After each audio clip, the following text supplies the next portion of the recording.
आज रामकृष्ण लॉनच्या भव्य अशा प्रांगणामध्ये माननीय सुप्रियाताई सुळे यांच्या मार्गदर्शनाखाली आज या ठिकाणी मेळावा आयोजित केलेला आहे आणि या मेळाव्यानिमित्त उपस्थित सर्व महाविकास आघाडीचे पदाधिकारी यांचं मी प्रथमतः स्वागत करते। खरं सांगायला गेलं तर आपण ज्या प्रभागामध्ये आज मेळावा आयोजित केलेला आहे सर्वात दयनीय अवस्था या प्रभागाची आहे आणि या प्रभागामध्ये मागील 10 वर्षामध्ये कुठलंही काम हे पूर्णत्वास गेलेलं नाही आणि रस्त्यांची म्हणजे जी मूलभूत गरजा असतात नागरिकांच्या त्या कुणालाही मिळालेल्या नाहीत। खरं तर प्रत्येक गोष्टीसाठी या ठिकाणी नागरिकांना झगडावं लागत आहे। तसं पाहायला गेलं तर पूर्ण भोसरी विधानसभेचीच ती अवस्था आहे आणि ही अवस्था आपल्याला खरं तर बदलायची आहे आणि आपला हक्क आपल्याला मिळवायचा आहे। त्यासाठी आपण येणाऱ्या निवडणुकीमध्ये सर्वांनी विचारपूर्वक मतदान करावं। विचारपूर्वक मतदान करून आपले पुढचे 5 वर्ष आपल्याला ज्या हक्कांसाठी लढावं लागतं ते आपल्याला न मागता मिळाल्या पाहिजेत।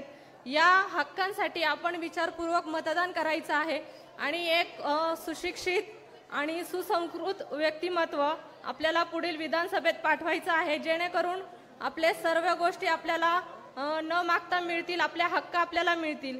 खरं पाहायला गेलं तर सर्वजण पाहतच आहात की आपल्याला म्हणजे आता छोट्या छोट्या गोष्टी आहेत या ठिकाणी रस्त्याचा प्रश्न आहे, लाईटचा प्रश्न आहे, पाण्याचा प्रश्न आहे। खूप मोठ्या सोसायट्या या ठिकाणी होत आहेत पण कुठलंही नियोजन नसताना या सोसायट्यांना बांधकामांना परमिशन दिली जाते आणि कुठलंही नियोजन न करता ह्या बिल्डिंग उभ्या राहतात आणि मोठ्या संख्येने लोकसंख्या या ठिकाणी वाढत आहे आणि त्यामुळे त्यांना कुठल्याही गरजा भेटत नाही।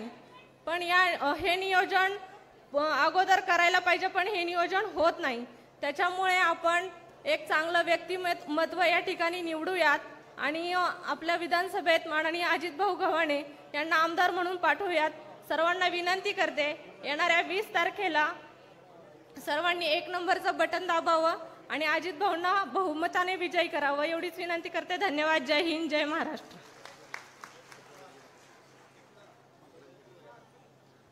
हॅलो, यानंतर